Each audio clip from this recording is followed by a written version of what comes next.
One Venezuelan patrol boat charges at USS Detroit, collides at 18 knots, sinks in 7 minutes, while American warship sails away untouched. November 20th, 2025. Caribbean Sea. 13 nautical miles north of La Tortuga Island.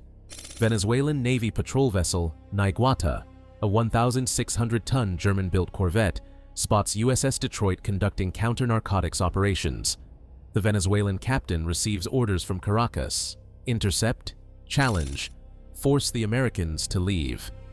What happens next becomes the most embarrassing naval incident in Venezuelan military history. Naiguatá was commissioned in 1982, built by Werft in Germany.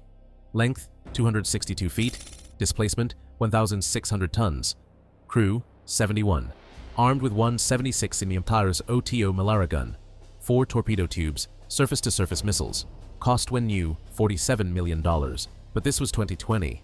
The vessel was 38 years old. Maintenance had been neglected. Budget cuts, corruption, spare parts shortages. The Venezuelan Navy was a shadow of its former self. USS Detroit is different. Littoral combat ship, Freedom class variant, commissioned in 2016. Length 387 feet, displacement 3,500 tons, crew 98. The hull is steel, but the superstructure aluminum, lightweight, fast, maximum speed 47 knots, armed with one 57mm Bofors gun, rolling airframe missiles, 50 caliber machine guns. Cost $478 million. 4 years old, state of the art, designed for coastal operations and drug interdiction. At 6:43 a.m., Naiguatá's captain makes radio contact, demands USS Detroit leave Venezuelan territorial waters. Problem: USS Detroit is in international waters, 13 nautical miles offshore. Territorial waters extend only 12 nautical miles. International law is clear. USS Detroit has every right to be there. Commander of USS Detroit, a U.S. Navy officer with 17 years experience, responds calmly, states position, cites international law, continues mission. The Venezuelan captain doesn't like that answer. At 6:58 a.m., Naiguatá increases speed. Course, direct intercept.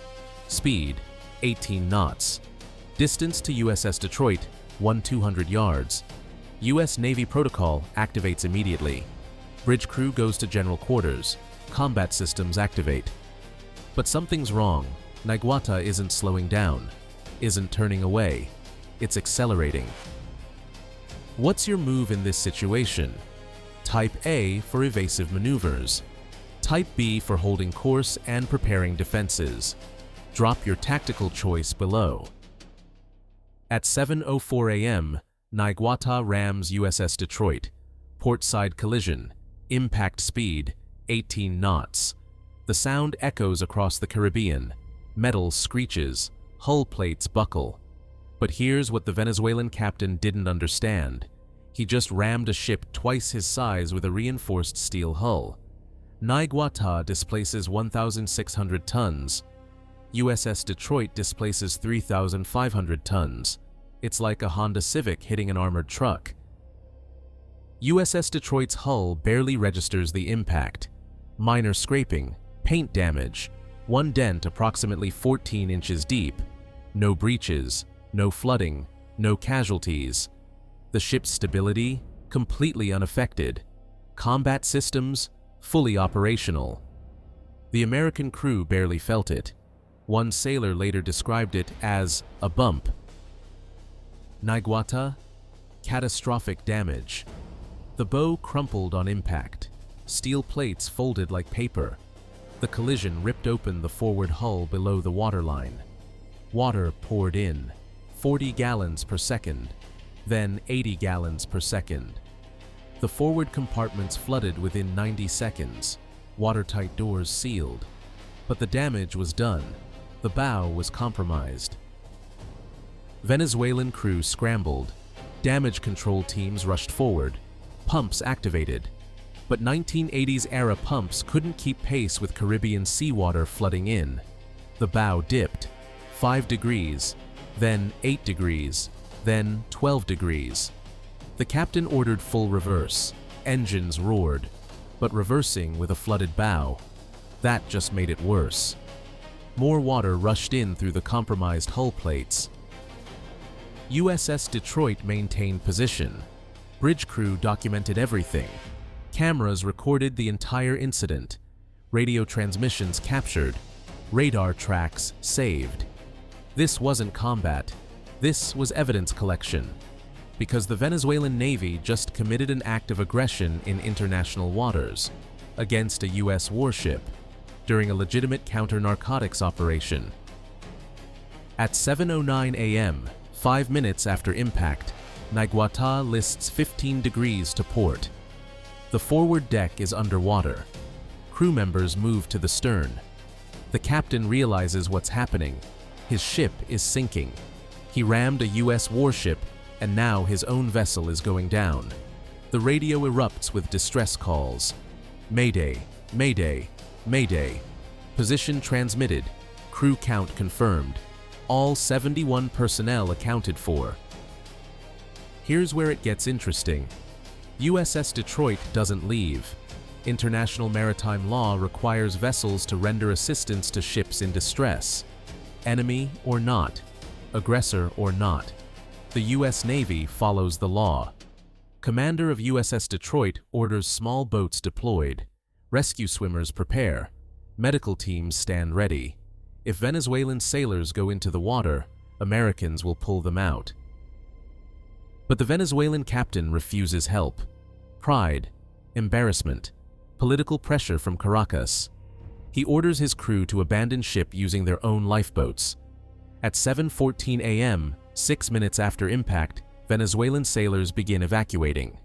3 lifeboats deploy. Capacity, 25 personnel each. All 71 crew members evacuate successfully. No casualties, no injuries, just humiliation. Naiguatá continues sinking. The bow is completely submerged. The stern rises. 30 degrees, then 45 degrees. The 76 mm gun points skyward. At 7:19 a.m., 11 minutes after collision, Naiguatá slides beneath the Caribbean. Depth, 4,500 feet. The vessel comes to rest on the ocean floor. Total loss, $47 million when built. Probably worth $15 million after decades of service. Now worth zero. Sunk not by enemy action, not by missiles or torpedoes, but by ramming a ship twice its size. USS Detroit? Completely operational. The dent on the port side was the only evidence of collision. Commander filed incident reports, photographed damage, documented Venezuelan distress calls, then continued the counter-narcotics mission. Because that's what professionals do. One ship down, mission unchanged. What would you have done as the Venezuelan captain? Comment your answer below. Venezuelan government responded within hours. Official statement blamed USS Detroit for aggressive maneuvers, claimed the American warship provoked the collision, demanded compensation for the lost vessel. The problem? Every detail was documented. Radar tracks showed USS Detroit maintaining steady course and speed. Radio transmissions proved the Americans complied with international law. Video footage captured Naiguatá accelerating into the collision. The evidence was overwhelming. U.S. Navy released a brief statement at 2:47 p.m. Eastern Time. Acknowledged the incident, confirmed USS Detroit sustained minor damage, stated all Venezuelan crew were safe, emphasized the collision occurred in international waters during legitimate counter-narcotics operations, attached radar tracks and radio transcripts. Let the evidence speak. International maritime experts analyzed the incident within 24 hours. Consensus: Venezuelan patrol boat caused the collision. USS Detroit bore no responsibility. International law supports freedom of navigation in international waters. Counter-narcotics operations are explicitly authorized under multiple treaties. Venezuela had no legal grounds for intercepting USS Detroit. The ramming was unjustified. The sinking was self-inflicted. But let's talk about why Naiguatá sank so fast. Naval architecture matters. The vessel was designed in the 1970s, built in the early 1980s. Hull design prioritized speed over damage control. Watertight compartments existed, but flooding through a breached bow. That overwhelms any pumping system. Modern warships have redundant systems, multiple pumps, advanced damage control. Naiguatá had 1980s technology maintained by a cash-starved navy. Compare that to USS Detroit, modern damage control systems, automated flooding detection, high-capacity pumps rated at 2,000 gallons per minute, redundant power systems. Even if the hull had been breached, which it wasn't, the ship could have controlled flooding easily. That's the difference between a 4-year-old warship and a 38-year-old patrol boat.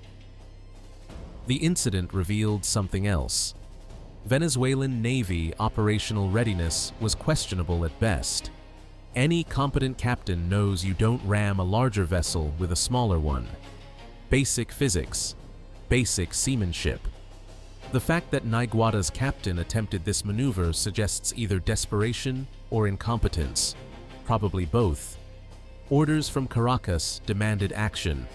The captain chose the worst possible action. U.S. Navy didn't respond with force. They didn't have to. International law was on their side. Their ship was undamaged. Venezuelan crew was safe. Mission continued. That's how professionals operate. No escalation, no provocation. Just documentation and continuation of mission. The Venezuelan Navy embarrassed itself. No American action required. Within 48 hours, maritime tracking showed other Venezuelan naval vessels returning to port. Training exercises canceled, patrol routes altered. The message was clear. Don't mess with U.S. warships. Don't provoke incidents in international waters. Don't ram ships twice your size. The Venezuelan Navy learned a $15 million lesson. Literally sank to the bottom of the Caribbean. USS Detroit completed its counter-narcotics patrol. 3 weeks at sea. Intercepted 2 drug smuggling vessels. Seized 200 kilograms of cocaine. Street value, $42 million. Detained 17 suspected traffickers, all while carrying a 14-inch dent on the port side. Battle damage? More like a parking lot scratch. The ship returned to Naval Station Mayport on April 18, 2020. Repairs took 6 days. Cost $145,000. Mostly paint and minor hull work. Compare that to Venezuela. Naiguatá? Total loss. Replacement cost for a modern patrol vessel. $200 million minimum. But Venezuela's economy was collapsing. Hyperinflation, sanctions, oil production declining. They couldn't afford to replace a 38-year-old corvette. The fleet was already understaffed and undermaintained. Losing Naiguatá weakened Venezuelan naval capabilities further. The crew? All 71 personnel were rescued by Venezuelan Coast Guard vessels within 3 hours. Debriefing lasted 2 weeks. Official inquiry launched, but the conclusions were predetermined. Blame the Americans, claim aggression, ignore physics and international law. The captain faced no consequences. Why? Because admitting fault would be admitting weakness. Political regimes don't admit weakness. International reaction was mixed. U.S. allies supported American position, cited international maritime law, noted freedom of navigation principles. China and Russia issued statements supporting Venezuela, but even their statements were carefully worded. They didn't claim USS Detroit violated international law. They couldn't. The evidence was too clear. They just expressed concern about tensions in the region. Maritime insurance companies took note. Venezuelan naval vessels became higher risk. Shipping companies adjusted routes. Vessels transiting near Venezuelan waters increased vigilance. Because if a Venezuelan warship would ram a US destroyer in international waters, what would it do to a civilian cargo ship? The incident damaged Venezuela's maritime reputation. But here's the deeper lesson. Modern naval warfare isn't about ramming, it's about technology, training, professionalism. USS Detroit represents 21st century naval power, advanced sensors, precision weapons, professional crew. Venezuelan Navy represents declining capability, aging vessels, inadequate maintenance, desperate tactics. The collision proved which approach works. U.S. Navy operates 296 ships, aircraft carriers, destroyers, submarines, littoral combat ships, combined displacement 4.6 million tons. Budget $230 billion annually. Crew 349,000 active duty. Training standards highest in the world. Maintenance rigorous. Technology cutting edge. When one of those ships gets rammed by a 38-year-old corvette, the corvette sinks. The American warship continues its mission. Venezuelan Navy operates 63 vessels, most built in the 1970s and 1980s. Many non-operational due to maintenance issues. Budget, classified, but estimated under $500 million annually. Crew shortages, training gaps, spare parts shortages. This is what happens when military funding disappears. This is what happens when corruption drains resources. This is what happens when ideology replaces professionalism. The Naiguatá incident wasn't a battle, it was a demonstration that challenging U.S. naval power in international waters ends badly, a demonstration that modern warships outclass aging patrol boats, a demonstration that professional navies don't need to escalate to prove their point. They just need to maintain course, document everything, and let physics do the rest. Was this incident a tactical blunder or a political necessity for Venezuela? Leave your analysis in the comments. Since March 30th, 2020, Venezuelan naval vessels maintain greater distance from U.S. warships. No more close intercepts, no more aggressive maneuvers, no more ramming attempts. The lesson was learned. The price was paid. One corvette rests at 4,500 feet depth. One warship continued its mission. That's the difference between professional Navy and desperate Navy. USS Detroit went on to serve another 4 years, deployed to Caribbean, to Central America, to South America, counter-narcotics operations, humanitarian assistance, freedom of navigation patrols. The 14-inch dent? Repaired and forgotten. Just another day in the U.S. Navy. Meanwhile, Naiguatá remains on the ocean floor. Fish swim through the bridge. Coral grows on the gun mount, a monument to poor decision-making. The incident cost Venezuela more than just $15 million. It cost credibility. It cost deterrence. It cost respect. When your Navy rams a foreign warship and your ship sinks while theirs sails away, that's not a victory. That's not even a draw. That's humiliation. That's the kind of incident that gets taught in naval academies as what not to do. U.S. Navy didn't celebrate, didn't gloat, didn't issue propaganda. They just filed reports and continued operations. Professional, efficient, effective. That's more intimidating than any propaganda campaign. That says we're so confident in our capabilities, we don't need to brag. We just need to do our job. And if you interfere? Well, ask Venezuela how that worked out. The Caribbean remains contested waters. Drug trafficking continues. Smuggling continues. U.S. Navy patrols continue. Venezuelan Navy? Still operating. Still patrolling. But with greater caution. With more respect for international law. With better understanding of what happens when you challenge ships twice your size. 7 minutes from impact to sinking. That's a fast education. That's an expensive lesson.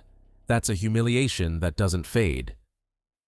Modern naval power isn't about aggressive displays, it's about capability. USS Detroit proved that, not by firing weapons, not by threatening retaliation, just by being built better, being maintained better, being crewed better. When that's your foundation, you don't need to escalate, you just need to exist. Adversaries will defeat themselves.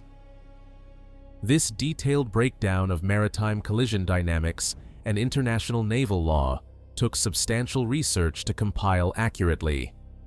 If you found this analysis valuable, subscribe to support more in-depth military incident breakdowns that go beyond surface-level reporting. Which navy showed better judgment? The one that held course and documented everything, or the one that attempted aggressive interdiction? What would your rules of engagement be for counter-narcotics operations in disputed waters? Drop your strategic assessment below. Smash that like button if you appreciate analysis that explains the engineering and legal aspects of military incidents. Share this with anyone who thinks ramming a warship is a viable tactic, because physics and international law always win. The ocean floor has many lessons. Naiguatá is one of them. USS Detroit is sailing today. That tells you everything you need to know about modern naval warfare. Strength isn't about aggression. It's about capability, professionalism, technology. The ability to maintain mission even when challenged, even when rammed, even when provoked.